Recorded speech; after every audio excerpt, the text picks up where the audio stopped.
이제 의미 파악하기 단어 연구 세 번째 시간입니다. 다섯 번째, 문맥 속에서의 단어의 의미를 결정하라. 자, 단어 의미 결정에서 가장 중요한 것은 문맥입니다. 그래서 문맥 속에서 단어 의미 결정하는 방법을 이번 시간에 공부하겠습니다. 어느 의미가 문맥에 가장 잘 맞는지 결정하게 됩니다. 문맥이 단어 의미를 결정한다는 이 구호를 꼭 기억하시길 바랍니다.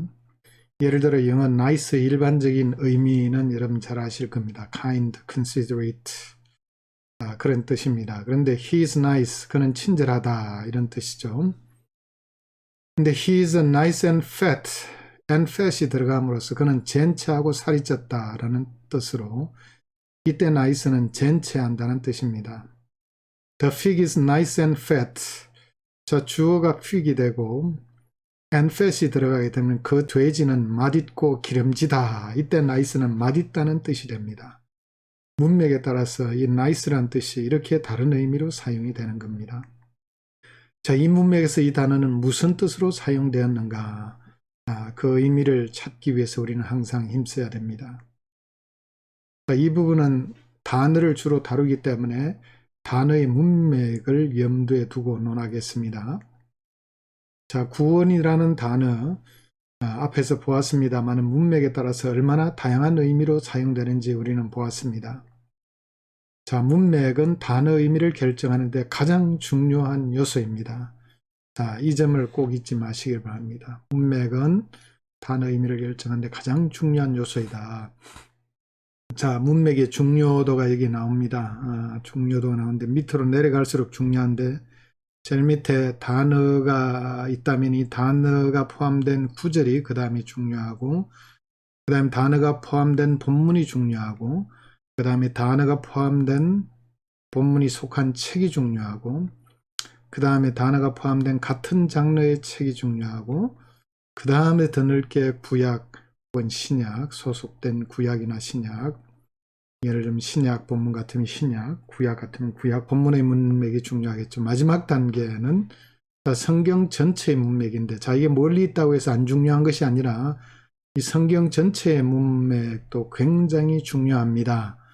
자, 그래서 어느 레벨에 따라서 이 의미의 중요도를 결정해야 되는지 우리가 문맥을 보면서 결정하면 되겠습니다. 자, 단어에서 가장 가까운 서클일수록 단어의 의미 결정에 그만큼 중요합니다.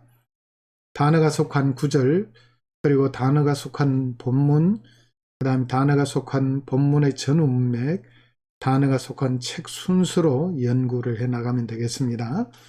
자, 같은 책 내에서도 의미가 분명치 않으면은 같은 장르의 책들을 연구하고 그 단어가 속한 구약 혹은 신약 전체에서 연구하고 그 다음 정경 전체 속에서 단어의 의미를 찾아야 되겠습니다. 자, 문맥 속에서 단어의 의미를 결정하는 방법. 이 이론은 듀발과 헤이즈의 책에서 제가 인용한 것입니다. 첫째, 단어의 뜻을 알 수 있는 대조 혹은 비교가 되는 말이 본문에 있는가를 찾아봐야 됩니다. 자, 예를 들어서 에베소 4장 29절에 보시면은 물어 더러운 말은 너희 입 밖에도 내지 말고 오직 덕을 세우는데 소용되는 대로 선한 말을 하여 듣는 자들에게 은혜를 끼치게 하라. 여기에 더러운 말과 대조되는 말이 본문에 나옵니다. 오직 덕을 세우는데 소용되는 대로 선한 말. 그래서 이 더러운 말은 선한 말 반대의 말, 악한 말, 나쁜 말임을 알 수가 있습니다. 그 다음에 본문의 주제가 단어의 의미를 통제하고 있는가. 창세기 39장 14절에 이 희롱하다는 말이 어떻게 사용이 됐는지 한번 보겠습니다. 그 여인의 집 사람들을 불러서 그들에게 이르되 보라 주인이 히브리 사람을 우리에게 데려다가 우리를 희롱하게 하는도다. 그가 나와 동침하고자 내게로 들어오므로 내가 크게 소리를 질렀더니 여기 보면 성적인 뉘앙스가 이 희롱하다는 말 속에 짙게 깔려 있는 것을 알 수 있습니다. 왜냐하면 문맥 속에서 성적인 뉘앙스를 내포하고 있기 때문입니다. 자, 그 다음에 다른 유사한 문맥에서 저자가 동일한 단어를 사용하고 있는 것이 단어의 의미를 결정하는 데 도움을 주는가? 자, 원어 성구 사전 사용법, 소프트웨어 사용법을 통해서 유사한 문맥의 저자가 동일한 단어를 사용하고 있는 것이 단어의 의미를 결정하는 데 도움을 주는가를 연구하는 데 도움이 되겠습니다.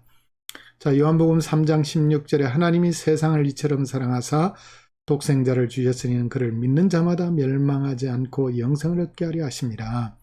자, 이 세상이란 말을 요한복음에 이와 비슷하게 사용하는 그런 다른 용례가 있는가 우리가 살펴보았지만 있었죠. 그런 용례를 통해서 여기서도 같은 의미로 사용이 됐구나 하는 것을 우리는 짐작할 수 있게 되는 것입니다. 그 다음에 해당 저작 속에 나타나는 저자의 주장이 단어의 의미에 어떤 것을 시사하는가. 자, 너희가 이같이 많은 괴로움을 헛되이 받았느냐? 과연 어떠냐? 갈라디아서 3장 4절에 말하고 있는 여기서 괴로움을 헛되이 받았느냐? 이 말은 긍정적인 의미로 사용됐는가 아니면 부정적인 의미로 사용됐는가? 자, 이 괴로움은 복음을 위해서 당한 고난을 의미하는 것입니다. 그래서 긍정적인 의미로 사용된 것임을 우리는 짐작할 수 있겠습니다. 그래서 저자가 여기서 얘기하고자 하는 그 맥락 속에서 그 의미를 파악해 볼 수 있겠습니다. 그 다음에 역사적 상황이 단어의 특정한 옵션을 강력하게 선호할 수 있게 할 수 있다. 자, 로마서 10장 9절과 10절에 나오는 이 믿는다는 말이 어떤 의미로 사용되었을까요? 내가 만일 내 입으로 예수를 주로 시인하며 또 하나님께서 그를 죽은 자 가운데서 살리신 것을 내 마음에 믿으면 구원을 받으리라. 사람이 마음으로 믿어 의에 이르고 입으로 시인하여 구원에 이르느니라. 자, 마음으로 믿어서 의에 이르고 믿으면 구원을 받는다고 얘기합니다. 자, 이 믿는다는 말 속에 행함이 포함되어 있을까요? 되어 있지 않을까요? 자, 야고보서에는 행함 없는 믿음은 죽은 믿음이라 얘기하잖아요. 자, 야고보서의 그런 맥락 속에서 우리가 이해해 볼 수도 있겠습니다만은 우리가 이런 경우에 이 로마서의 역사적인 상황 가운데서 그 의미를 짐작해 보면 좋겠습니다. 로마서는 네로와 같이 정말 엄청난 폭군들이 지배하던 시대에 바로 이 말씀을 기록했습니다. 이런 시대적인 맥락 속에서 자, 예수님을 주로 고백하는 것, 황제가 퀴리오스가 아니라 우리 주님이 퀴리오스 주님이라고 고백하면 곧 죽음을 의미하는 것입니다.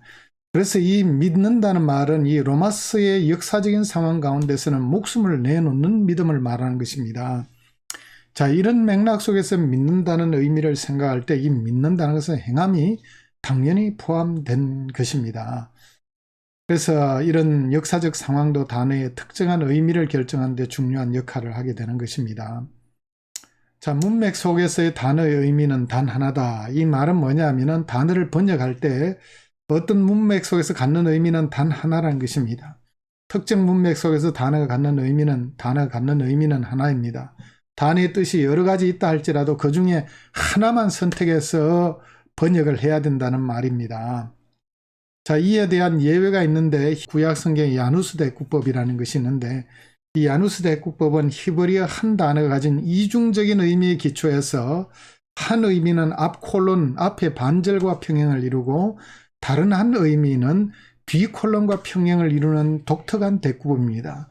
이런 경우에는 두 가지 의미로 사용되는 예외적인 경우이지만은 나머지 경우에는 단어의 의미는 단 하나입니다. 자, 이를 제외하고 특정 문맥 속에서 단어가 갖는 의미는 이 예외를 제외하고 특정 문맥 속에서 단어가 갖는 의미는 단 하나라는 것 여러분 꼭 기억하세요. 자, 이것은 구속사적인 의미와는 다릅니다. 구약에 가진 그 원래의 의미가 모형론적으로 신약 시대에 완성된 의미를 갖는 것과는 다른 의미입니다. 구약의 역사적 문맥 속에서 갖는 의미는 단 하나라는 의미입니다. 자, 그런 차원에서 의미를 얘기하고 있는 거예요. 자, 설교자들은 특별히 단어의 뜻이 설교에 더 유용해 보이거나 매력적으로 보이기 때문에 그 의미를 선택해서는 안 됩니다. 요 설교에 잘 써먹을 수 있겠구나 해서 단어의 의미를 마음대로 결정해서는 안 된다는 말입니다. 설교자는 충실한 말씀의 사역자입니다. 하나님께서 주신 말씀을 충실하게 전달해야 할 사람이 설교자입니다. 그래서 설교자는 하나님의 의도하신 뜻을 충실히 전달하는 성실한 대언자가 되어야 되는 것입니다. 자, 로마서 3장 25절에 보면 화목제물이란 단어의 의미가 어떤 의미로 쓰여 있는지 우리 함께 찾아보도록 하겠습니다. 자, 로마서 3장 25절 읽어보겠습니다. 자, 이 예수를 하나님이 그의 피로써 믿음으로 말미암는 화목제물로 세우셨으니 이는 하나님께서 길이 참으시는 중에 전에 지은 죄를 간구하심으로 자기의 의로심을 나타내려 하심이니, 이 말씀의 의미를 이제 우리가 생각해 볼 텐데요. 정말 이 화목제물이라는 말이 제대로 번역이 됐느냐, 이게 이슈입니다. 자, 이 단어는 올바른 번역인가 라는 말입니다. 예수 그리스도의 피를 통해서 이룬 사역은 화목제물의 사역이었을까요? 아니면 속죄제물의 사역이었을까? 이 문제인 것입니다. 자, 구약시대의 피를 통한 속죄는 속죄제나 속건제에서 주로 피를 통한 속죄를 이루었습니다. 여기에 사용된 원문인 이 힐라스테리온이란 말, 이 말의 의미는 속죄의 수단 혹은 속죄소라는 사전상의 의미가 있습니다. 그래서 사전상의 의미를 보더라도 속죄제와 아주 밀접한 연관이 있음을 짐작할 수 있습니다. 속죄의 수단 혹은 속죄소라는 의미입니다. 자, 그런데 힐라스테리온이라는 말이 로마서 3장 25절에 딱 한 번 사용이 되었고 다른 용례가 없습니다. 그래서 신약 성경에서 이 단어를 번역할 수 있는 그런 다른 좋은 용례를 볼 수 없기 때문에 우리는 이 단어가 구약에 어떻게 사용됐는지를 찾아봐야 됩니다. 구약은 히브리어로 쓰이는데 이 단어를 번역하고 있는 70인역이 어떻게 번역하고 있는가를 볼 필요가 있다는 말입니다. 자, 이 단어의 배경은 구약 제사 규정에 나오고 구약 성경의 배경에서 그 의미를 추적해 봐야 된다는 말입니다. 자, 로마서 3장 25절에 예수 그리스도의 사역은 자신의 피를 들여서 속죄를 이룬 사역과 연관이 있습니다. 그래서 구약의 화목제물의 1차적인 목적은 뭐냐 하면은 하나님과 사람과 사람 간의 친교를 이루는 것이 구약시대의 화목제물의 1차적인 목적이었습니다. 화목제는 그래서 속죄가 1차적인 목적이 아닙니다. 속죄가 1차적인 제사는 속죄제 혹은 속건제인 것입니다. 화목제에 포함된 자원제나 감사제나 서번제 모두 속죄와 연관이 없는 제사들입니다. 네. 자원제, free will offering이라 해서 자원에서 드리는 제사, 감사제는 하나님 앞에 감사한 마음으로 드리는 감사제죠. 서원제는 서원할 때 드린 제사인 것입니다.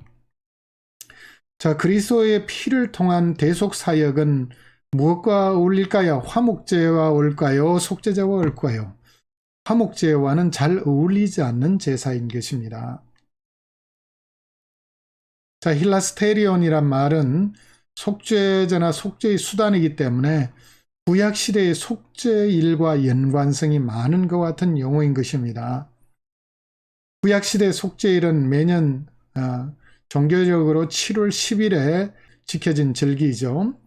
대제사장이 지성소의 수송아지와 수염소의 피를 들고 가서 속죄소 위에 피를 뿌리게 될 때 하나님께서 이 피를 보시고 이스라엘 백성들의 죄를 용서해 주셨습니다. 그리고 자기 자신과 자신의 가족과 성막, 지성소, 성소, 번제단과 이스라엘 백성들을 위해서 속죄 제사를 드리는 날이었습니다. 이스라엘 백성들은 속죄일에 금식을 하면서 자신을 스스로 괴롭게 하면서 한 날을 보냈습니다. 스스로 괴롭게 하지 않으면 이스라엘 백성 중에 끊쳐지리라 말합니다. 그래서 1년에 한 번씩 정말 민족적인 회개의 날로 지킨 절기가 바로 속죄일인 것입니다. 그리고 속죄소 위와 앞에 피를 7번 뿌렸습니다. 하나님께서는 1년에 한 번씩 대제사장이 지성소에 들어와서 이 속죄소 위와 앞에 뿌린 이 피를 보시고 이스라엘 백성들의 죄를 깨끗이 용서해 주신 것입니다. 자, 로마서 3장 25절에는 예수 그리스도의 피를 통해서 인류의 죄를 씻는 속죄 제물로 세우신 그 사역에 대해 설명합니다. 자, 예수님의 피를 통해서 인류의 죄를 씻는 사역은 화목제와 가까울까요? 속죄제와 가까울까요? 당연히 속죄제와 가까운 것입니다. 그래서 힐라스테리온이란 말은 그리스도의 피를 통한 속죄 사역과 아주 밀접히 연관된 그와 같은 용어인 것입니다. 자, 화목제물을 속죄제물로 번역하는 것이 이 문맥상 타당한 번역인 것입니다. 그래서 이 참 화목제물로 번역한 것은 이 화목제물이 구약시대 화목제도 마찬가지예요. 번역이 잘못되면서 마치 사람들과의 친교, 하나님과 친교가 바로 이 화목제물의 목적인 것처럼 오해를 하게 됐는데, 구약의 그 화목제물은 올바른 번역은 fellowship offering, 영어는 그렇게 번역하고 있습니다. 친교제로 번역해야 되는 것이 합당한 것입니다. 근데 이 화목제물을 보다는 속죄제물이 더 타당한 번역입니다. 그래서 대부분 현대 번역본들은 힐라스테리온을 속죄제물로 번역하고 있습니다. 단 이들 신뢰 중에 공동 번역만 그냥 제물로 번역하고 있지, 우리말 다른 성경들 대부분 속죄제물로 번역을 하고 있습니다. 자, 공동 번역을 한번 보겠습니다. 그리스도를 믿는 사람들에게는 죄를 용서해 주시려고 하느님께서 그리스도를 제물로 내어주셔서 피를 흘리게 하셨습니다. 그래야 하나님께서 당신의 정의를 나타내셨습니다. 과거에는 하나님께서 인간의 죄를 참고 눈감아 주심으로 당신의 정의를 나타내셨고, 저희 때 제물로 번역된 것은 뭔가 아직 구약시대의 그 제물의 진정한 그 속죄제물의 의미를 반영하기에는 좀 어려운 번역인 것입니다. 자, 이제 새 번역을 보겠습니다. 하나님께서는 이 예수를 속죄제물로 내주셨습니다. 그것은 그의 피를 믿을 때에 유효합니다. 하나님께서 이렇게 하신 것은 사람들이 이제까지 지은 죄를 너그럽게 보아주심으로써 자기의 의를 나타내시려는 것이었습니다. 자, 여기서 새 번역에 보시면 속죄제물로 번역하고 있습니다. 예수님의 피를 통해서 인류의 죄를 씻고 구원의 은혜를 베푸는 그 귀중한 사역을 얘기하고 있기 때문에 속죄제물로 번역하는 것이 타당한 것입니다. 자, 우리말 성경에도 보겠습니다. 하나님께서는 이 예수를 속죄제물로 내어 주셨습니다. 의롭게 되는 것은 예수의 피를 믿음으로써 이루어집니다. 이는 하나님께서 오래 참으시는 가운데 과거에 지은 죄를 간과하심으로 그분의 의를 나타내시기 위함입니다. 자, 여기서도 속죄제물로 우리말 성경에도 번역을 하고 있습니다. 자, 바른 성경을 보겠습니다. 하나님께서 이 예수님을 그분의 피를 믿음으로 말미암는 속죄제물로 세우셨으니 이는 하나님께서 오래 참으시며 이전에 지은 죄를 간과하시어 자신의 의를 나타내시려는 것이다 라고 번역하고 있습니다. 자, 바른 성경도 속죄제물로 번역하고 있습니다.